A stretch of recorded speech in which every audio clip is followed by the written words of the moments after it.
Siguradong marami ang magugulat ngayon sa balitang ito sapagkat yung inaakala ng karamihan na si Shai Gilgeous-Alexander ng OKC Thunder ang una sa free throw, wala, hindi po siya mga idol. Mayroong bansag kay Shai bilang isang free throw merchant ng bibingwit ng foul, di ba? Para makapunta siya sa free throw para makascore, which is sa mga nagdang season yun po ang kanyang ginagawa. Pero ngayon sa season ito ay nagiba po ang ihip ng hangin sapagkat hindi siya ang number 1 sa listahan kundi itong si Austin Reeves ng Lakers. Sa kanilang pagkatalo versus Portland Trail Blazers mga idol tumala pa rin naman ng malaking numero itong si Reeves, 41 points po yan. Pero nagkaroon siya ng 12 free throws made out of 14. Sa kanilang nagdaang laban naman, 22 free throws para sa kanya.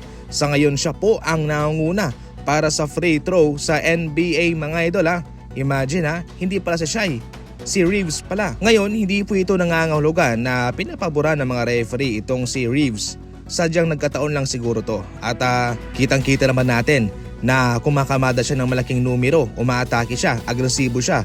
Kaya tsak na mapaparami talaga yung kanyang foul. Yung mindset kasi ng iba dyan na kapag marami kang free throws ay pabor sa iyong referee. Pero hindi, ganun talaga.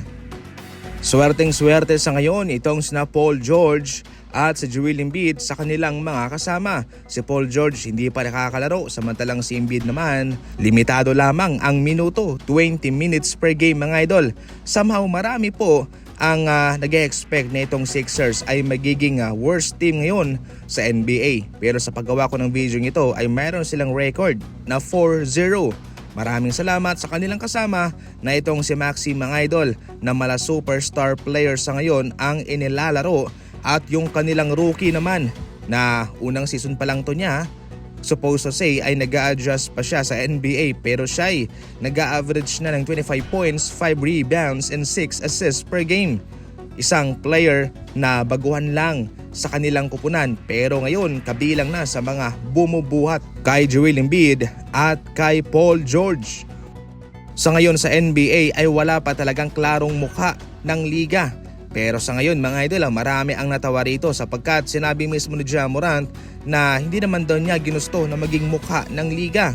Well sa ngayon mga idol according to the research ay wala pang mukha.